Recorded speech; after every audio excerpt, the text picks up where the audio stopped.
No doubt this was an exhilarating weekend. India completing 75 years of freedom. Frankly, very few are optimistic that we would even stick together, forget completing 75 years as a reasonably well-functioning democracy. We've done a remarkable feat indeed, but hours before the grand celebrations began, India lost two of its sons, their lives symbolizing what is great about India and what is appalling about us as a nation.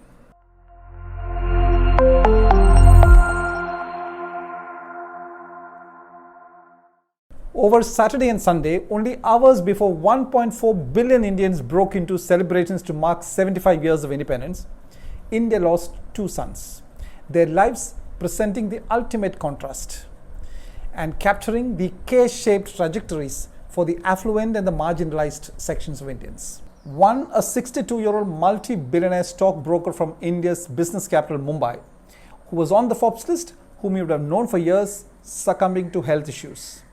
And the other, a 9-year-old Dalit boy from Surana village in Rajasthan's Jalore district, succumbing, according to multiple reports, to the heavy and brutal hand of casteism.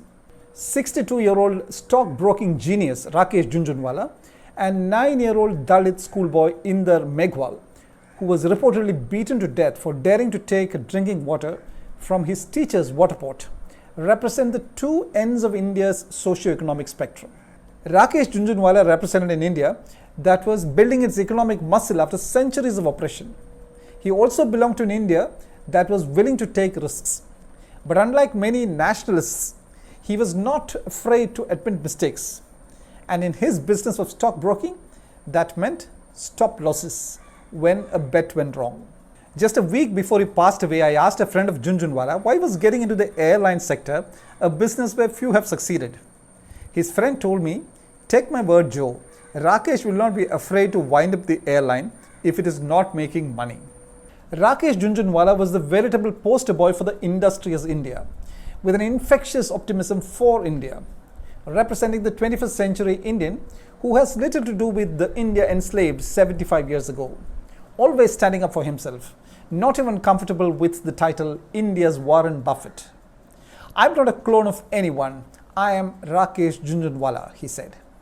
9-year-old Inder Meghwal, who died hours before Rakesh Jhunjhunwala, was the polar opposite of what his fellow Indian from Mumbai was.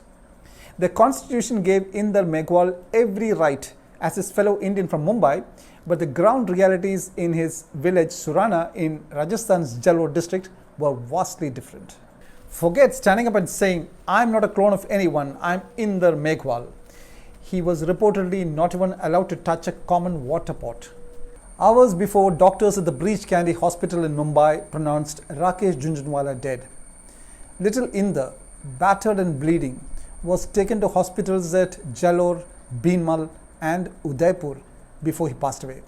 His father, Devara Meghwal, told police that his son was bleeding from the right ear from his teacher's murderous assault. The Rajasthan government reacted the way many state governments do today. 500,000 rupees to Inder's family and an internet shutdown in Jalore district. Just a week ago, the Tech Circle reported that India accounted for 85% of all internet shutdowns in the first 6 months of 2022, out of the 10 countries where internet shutdowns and restrictions were recorded. Sadly, Inder Meghwal's experience is an everyday affair in modern India. Even a Dalit IPS officer can get the same treatment. This year, a young Dalit IPS officer, Sunil Kumar Dhanvanta, had to seek police protection to ride a horse for his own pre-wedding ceremony. Imagine, in 75-year-old free India, an IPS officer has to get permission to ride a horse just because he's a Dalit. One heartening aspect was the media taking note of the young Dalit boy's murder. Strikingly, the Hindu gave a 3-column coverage to the young Dalit boy's murder, the same space that it gave to Rakesh Jhunjhunwala's death. And Congress MLA Panachand Meghwal resigned from the Rajasthan legislature, grieved of the boy's death and protesting the inability of the administration to prevent such atrocities. The MLA wrote in his resignation letter, "Even after 75 years of independence, people of Dalit and deprived communities are being tortured and atrocities are being committed against Dalits on things like keeping a mustache, riding a horse, and drinking water." The long and short lives of Rakesh Jhunjhunwala and Inder Meghwal reflect the good and ugly sides of free India. Freedom from the British is old hat. Freedom from self-inflicted iniquities is India's ongoing challenge. As our celebratory flag-waving blurs, may the schoolboy and the stockbroker rest in peace. For the rest of us, it will be difficult to believe that the two lived in the same free India at the same time. This video salutes 38-year-old mechanical engineer Ashok Thamarakshan from Alappuzha, Kerala, who is London-based, who has created his own family aircraft. While Rakesh Jhunjhunwala used part of his billions to launch commercial airline Akasha Air, Thamarakshan used his COVID-induced lockdown time to create an aircraft out of a temporary workshop at his London home. Thamarakshan has already flown to France, Italy and Germany with his wife and two daughters in his homemade aircraft.